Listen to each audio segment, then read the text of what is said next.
Bonjour à tous, bonjour à toutes, je suis ravie de vous retrouver pour une nouvelle vidéo qui sera à la fois un tag et un challenge, je sais pas trop comment le ranger, mais c'est un tag que j'ai vu sur plusieurs chaînes anglo-saxonnes qui s'appelle le Do I Have That Book Challenge et qui a été traduit par un blog que j'ai retrouvé qui s'appelle Boulevard des Passions, qui a essayé d'organiser les questions.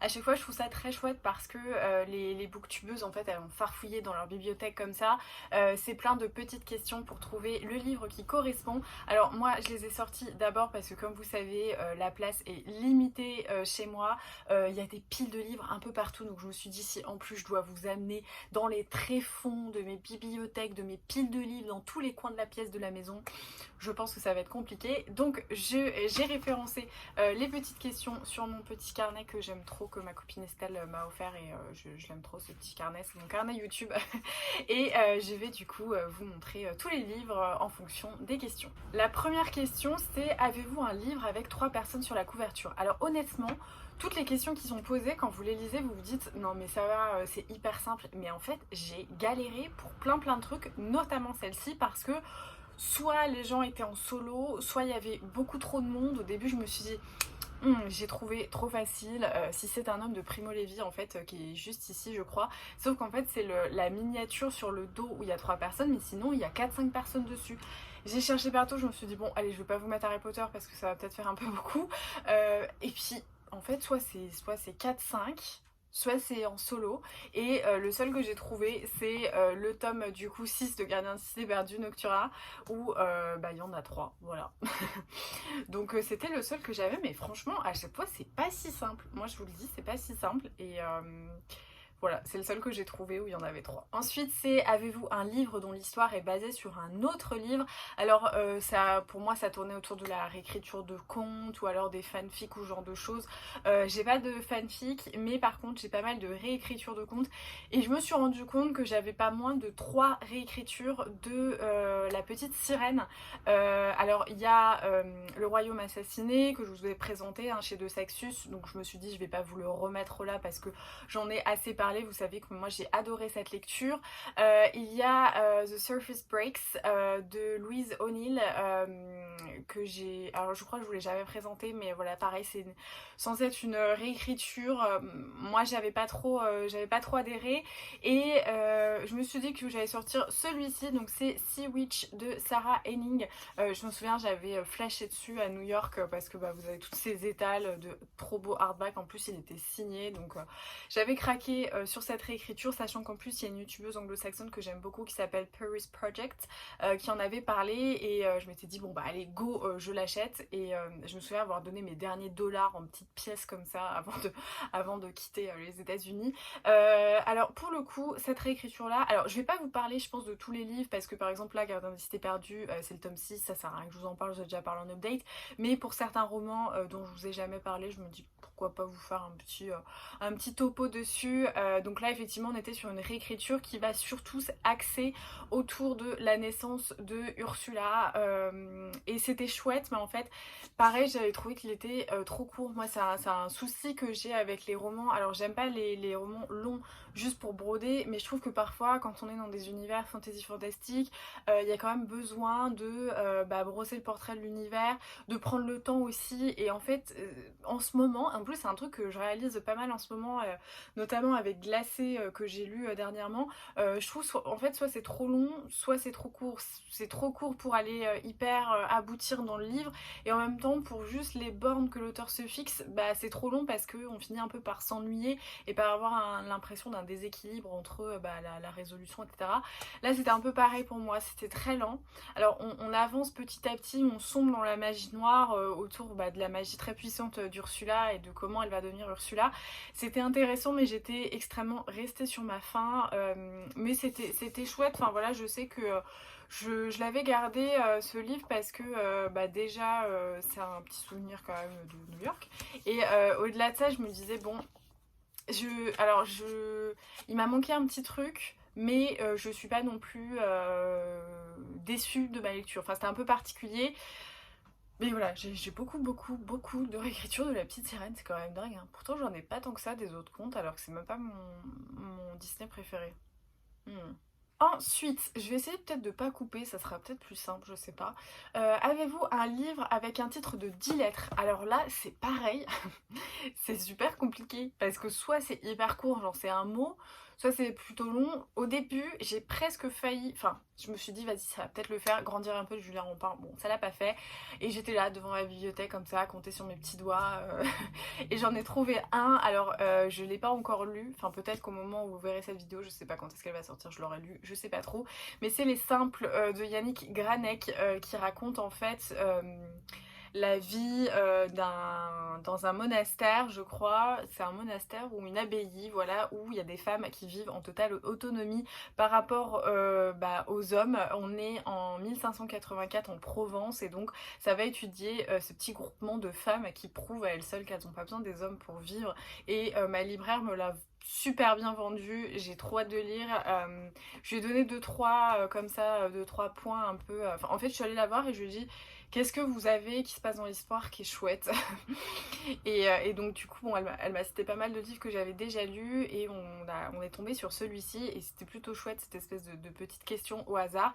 Et du coup, j'ai trop hâte de lire parce qu'en fait, par rapport au livre où je lui avais dit ça j'ai déjà lu, j'ai bien aimé, ça j'ai déjà lu, j'ai bien aimé, en fait, on a rétréci l'entonnoir et on est arrivé à celui-ci et du coup j'ai hyper hâte de lire parce que ça me tente trop, hein, truc historique et côté un petit peu féminisme, je pense que ça va être super chouette. Bon, j'ai dit que j'allais pas couper, puis en fait je le fais à chaque fois, je suis vraiment chiante. Avez-vous un livre dont le titre commence et termine par la même lettre? Là encore, c'est pas si simple, mais j'en ai trouvé un assez rapidement. C'est L'héritage d'Avenhall de Robert Goddard. Si Déborah et Marion passent par là, vous savez que je ne peux plus lire le nom de cet auteur sans être morte de rire du fait du nom de notre conversation de groupe. Genre vraiment, des fois je cherche un livre comme ça et puis souvent il est rangé ici et je ris toute seule pendant 5 minutes. Voilà, vous saurez pourquoi. Donc L'héritage d'Avenhall, je l'ai acheté pour faire une lecture commune avec Marion qui du coup va se transformer en lecture commune avec Marion et Déborah. Donc Marion du conte Par un soir d'automne et Déborah du conte Octave Livresque. Et on va se faire une lecture commune pour ce roman. C'est 1882 St. John's Wood. Il dit qu'il est James Davenant, l'ancien fiancé de Constance, disparu une semaine avant leur mariage, déclaré mort depuis 11 ans. Voilà, je me suis arrêtée là, moi, dans la 4e de couverture. Mais ça a l'air trop bien et il faut vraiment qu'on le sorte en fait. Je vais voir avec les filles là parce que ça a l'air vraiment très chouette. Moi je m'imagine secret de famille. En plus, rien que la couverture, ça a l'air un peu, je sais pas, un peu mood oxfordien. Enfin, peut-être que je dis une bêtise, mais trop hâte. Ensuite, avez-vous un livre avec le nom d'un personnage dans le titre? Alors là, j'en avais pas mal, mais je vous en ai parlé de beaucoup récemment. Il y avait Pauline de Dumas, dont je vous ai déjà parlé. J'ai pensé à Sally Jones, dont je vous ai déjà parlé. J'ai pensé à Lady Helen. Après, je me suis dit, est-ce que Lady Helen, ça marche vraiment?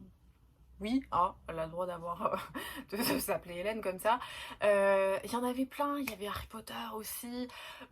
Donc j'ai un peu galéré parce que je vous avais parlé un peu de tous les romans et dans ces tags, moi ce que j'apprécie avec les tags, c'est cette opportunité qui est offerte de parler de livres dont je ne vous ai jamais parlé parce que je le lisais avant YouTube, hein, je le lisais avant Instagram et forcément il y en a pas mal dont je ne vous ai jamais parlé et du coup j'ai pu trouver Dora Bruder de Patrick Modiano. Et du coup, voilà, Dora Bruder, hein, c'est le nom du personnage. Donc, ça va être une quête, une fuite, une recherche pendant la Seconde Guerre mondiale de Dora Bruder. C'est très très court. Moi, j'adore Modiano. Hein. Modiano, je suis fan. Et d'ailleurs, on l'avait lu en cours avec le même prof de français au lycée qui m'avait fait lire Pauline de Dumas. Et du coup, j'aimais beaucoup cette professeure qui n'était pas très très aimée, je me souviens, mais moi je la trouvais, en fait c'était une professeure qui était exigeante mais pas forcément dans la notation et dans les capacités ou les connaissances, mais qui était exigeante en fait dans la curiosité et l'intérêt. Elle détestait en fait, enfin elle détestait, je m'avance peut-être, mais moi je sentais que ce qui l'agaçait c'était quand on avait des élèves qu'on avait strictement rien à faire et qui faisaient même pas l'effort de s'intéresser parce que oui il y a des romans qui sont barbants, il y a des professeurs qui peuvent ériger des grands classiques hyper longs etc mais qui sont barbants, mais il y a quand même dans les classiques physique des choses assez incroyables. Et moi je sais que, bah, comme je vous disais, hein, Dumas, j'en garde un souvenir de lecture incroyable. Et dès qu'on avait cette curiosité, je me souviens elle était très heureuse en fait. Et je me dis, ça devait être un peu l'essence de son métier, mais vraiment, hein, je pense que j'ai totalement fantasmé l'histoire de cette femme, mais c'est comme ça que je la voyais en fait. Pour moi, sa sévérité, c'était pas sur une histoire de connaissance, de notation, si on est, je sais pas, si on est fort, si on fait des fautes d'orthographe, c'était juste en fait, bah, elle était contente de voir des esprits curieux, et je me souviens que de temps en temps, dans le mois, ou alors je sais pas si c'est quand on attendait des retardataires ou juste si on avait fini le cours un petit peu avant la sonnerie, elle faisait le tour et elle nous demandait à tous ce qu'on était en train de lire, et c'était toujours hyper intéressant. Bon, il y avait pas... C'était un peu toujours les mêmes qui répondaient, et puis t'en avais en fait, tu les voyais, genre ils essayaient de gruger, toi t'avais envie de dire... Je sais que t'es en train de mytho. Genre, ils disaient tous Le Petit Prince. Ils étaient tous en train de lire Le Petit Prince, c'était fabuleux. Mais du coup, ouais, je garde un très bon souvenir. Et du coup, bah, Dora Bruder est associée dans ma tête à cette professeure qui nous l'avait fait lire. Et j'aime beaucoup Modiano. Moi, après ce livre, j'ai presque tout relu de Modiano parce que j'avais découvert une plume qui était différente de ce que je lisais à l'époque. À l'époque, je lisais que des livres de la littérature du 19e. Donc, j'étais très contente de rencontrer l'écriture de Patrick Modiano. Et voilà. Et du coup, c'est comme ça que... grâce à Dora Bruder, que j'ai découvert Modiano et sa prof de français. J'ai l'impression que ce tag, c'est un réceptacle à anecdotes comme ça.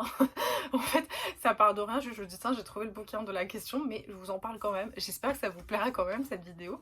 La question suivante, c'est: avez-vous un livre qui a été adapté en série télé? Alors, j'aurais pu vous dire Outlander, mais bah, je vous en ai parlé il n'y a pas très longtemps. Du coup, j'en ai trouvé un qui est arrivé, je vous l'ai montré uniquement en vlog, donc je pense que c'est chouette d'en reparler. C'est Unorthodox de Deborah Feldman, qui est basée sur une histoire vraie. Donc il y a cette série qui a été adaptée sur Netflix. Moi je l'ai pas vue, je sais que toute ma famille l'a vue, ma soeur, mes parents, tout le monde l'a vue. Tout le monde m'a dit de la voir, mais vous savez que moi les séries c'est pas le truc où je prends du temps pour la regarder. Ça raconte du coup l'histoire de... Bah, je sais pas si ça elle s'appelle quand même Déborah dans le livre, peut-être. Peut-être, je sais pas. Mais en tout cas, ça suit les Chassidim, ces communautés Chassidim. Donc en fait, c'est des courants orthodoxes un peu très religieux dans le judaïsme. Et c'est des communautés qui vraiment ont des... Comment dire? C'est très extrême. Voilà, c'est une pratique de la religion qui est assez extrême. Moi, je la vois quand on est à Jérusalem. Voilà, il y a des communautés où c'est compliqué. Voilà, c'est très compliqué. Même entre eux, hein, c'est compliqué. Donc, et puis en plus, il y a divers courants comme ça de pensée et tout ça. Donc moi je suis assez fascinée en fait par les Chassidim parce que quand à chaque fois que je les observe en fait je suis fascinée en fait par en fait quand vous êtes à Jéru, il fait 40 degrés, il fait extrêmement chaud à Jérusalem en été, et ils ont les manteaux, ils ont les chapeaux entourés, vous savez, de l'énorme fourrure et tout ça. Alors là, il me semble qu'on est en Hongrie, on n'est pas en Hongrie, non mais la liaison dangereuse quoi. On est en Hongrie, il me semble pas, enfin je sais pas du coup si il y a ce même habillement, mais en tout cas, ouais, c'est cette photo là, elle est assez dingue. Alors on a l'impression que ouais, elle a plus de cheveux ni rien, mais c'est qu'en fait les femmes dans la religion juive qui décident de suivre la tsniout, donc les règles de pudeur, de pudeur féminine, elles doivent, enfin de modestie on va dire, elles doivent se couvrir les cheveux parce que les cheveux ça fait partie de l'intimité entre elle et son mari et son foyer, et du coup elles mettent la perruque, et je la trouve... je sais pas, je trouve qu'elle est tellement malaisante cette photo. On dirait qu'il y a quelqu'un qui lui enlève en fait, je sais pas, on dirait que c'est pas sa main. Et donc souvent en fait les femmes mettent la perruque. D'ailleurs des fois on se rend même pas compte que c'est une perruque. Enfin franchement, parce qu'il y a des très belles perruques. Mais je m'égare. Mais en tout cas, les communautés Chassidim, ça me fascine vraiment. J'adore regarder le truc, j'adore regarder. Il y a toujours plein de reportages sur Arte, trop cool. Il y a des quartiers de Jéru qui vraiment sont horribles. Genre même, enfin, on pourrait pas se promener. Par exemple, il y a un trottoir femme, un trottoir homme. Si une femme a un pantalon, une jupe un peu trop courte, il y a des gamins qui leur lancent des cailloux. Enfin, il y a des trucs, c'est tellement mais waouh. Donc du coup, moi j'ai pas mal de fascination comme ça pour ces pratiques extrêmes, pas pour, pareil, hein, tout ce qui est sexe, etc. Cette faculté qu'a l'humain parfois de répondre à des règles comme ça qui sont genre waouh.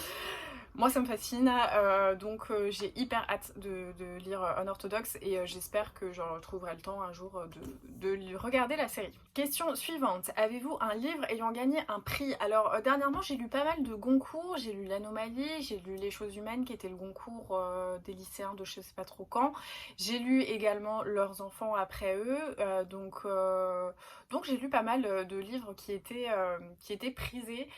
J'aurais pu essayer de regarder dans les Pulitzer parce que je crois que j'en ai pas mal dans les Pulitzer, notamment Hemingway, je crois qu'il a eu le Pulitzer en je sais plus quelle année.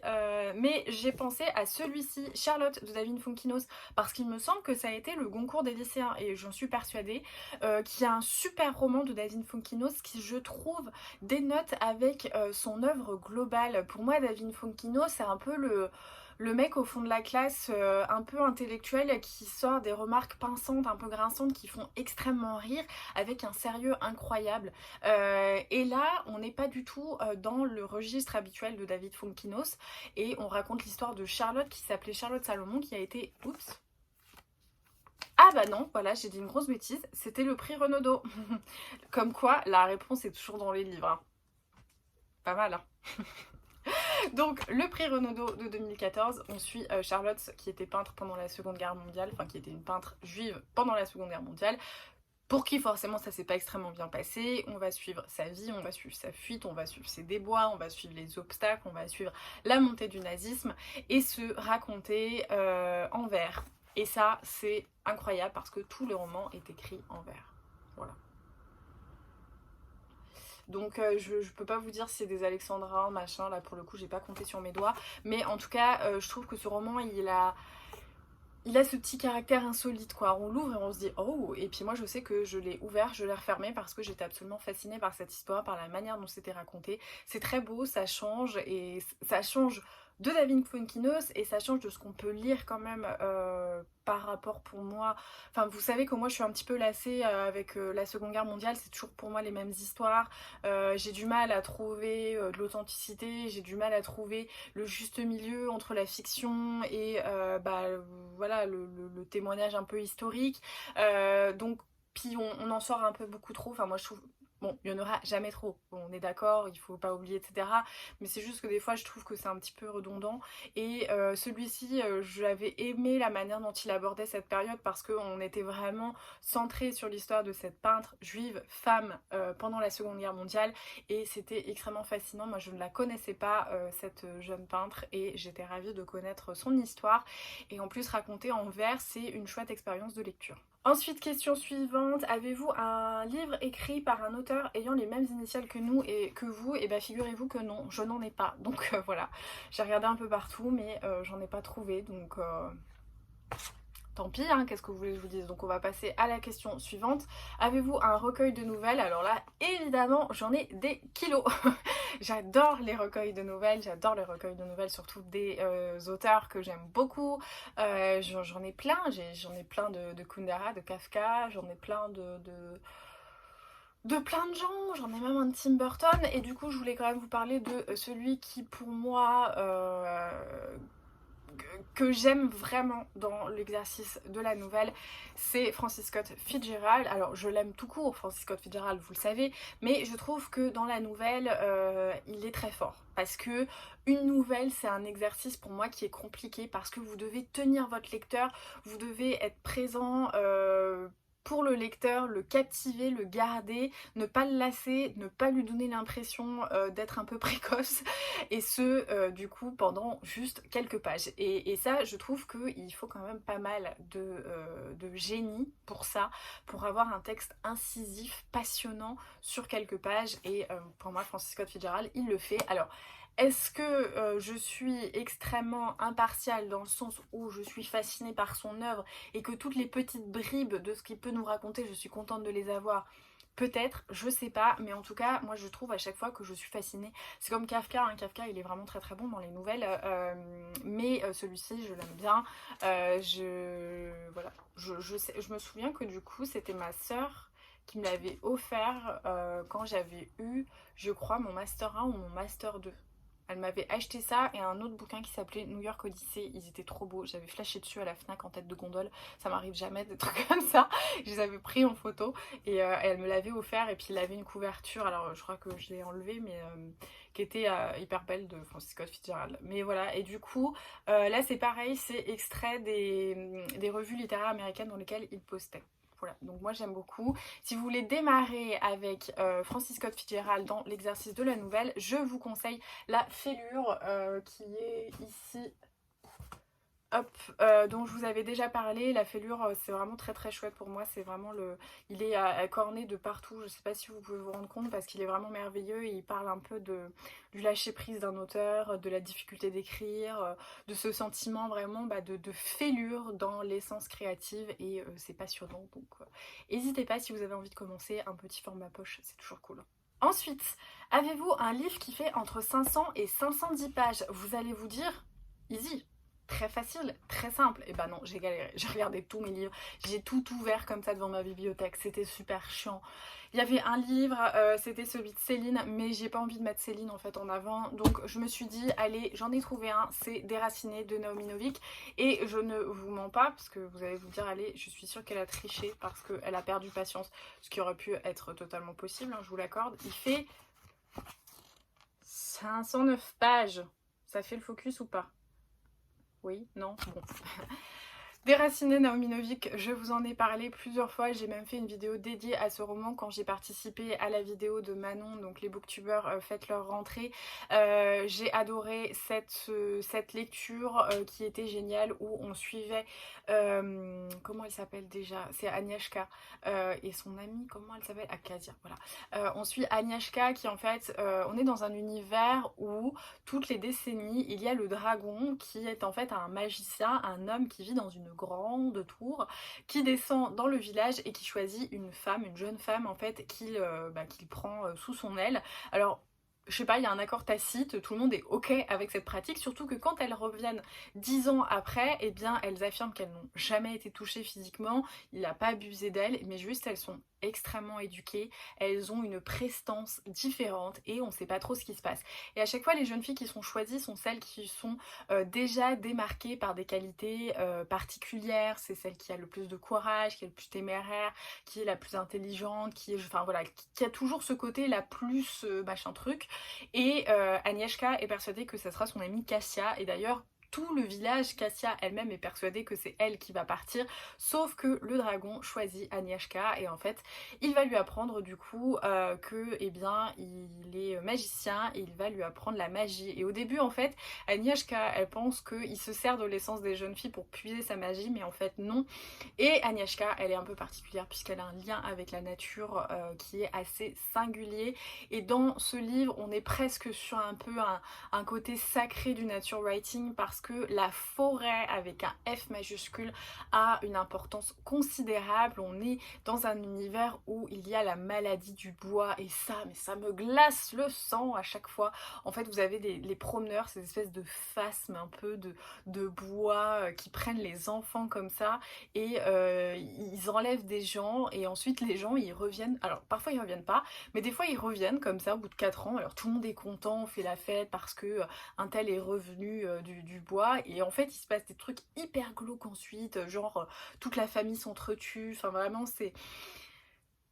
c'est hyper singulier cet univers et moi je suis vraiment vraiment fan. J'ai adoré Déraciné, j'ai trouvé qu'il y avait même un petit côté un peu La Belle et la Bête, mais alors vraiment un peu loin, mais j'ai adoré cet univers, la magie était trop cool, franchement j'ai adoré ma lecture. Ensuite, avez-vous un livre qui a été adapté en film? Oui, j'en ai plein. Voilà, je vais répondre que ça, non. J'en ai effectivement pas mal, mais j'ai décidé de vous parler de L'amour dure 3 ans de Frédéric Becbédé parce que ce qui est très drôle, c'est que moi je n'ai jamais vu le film.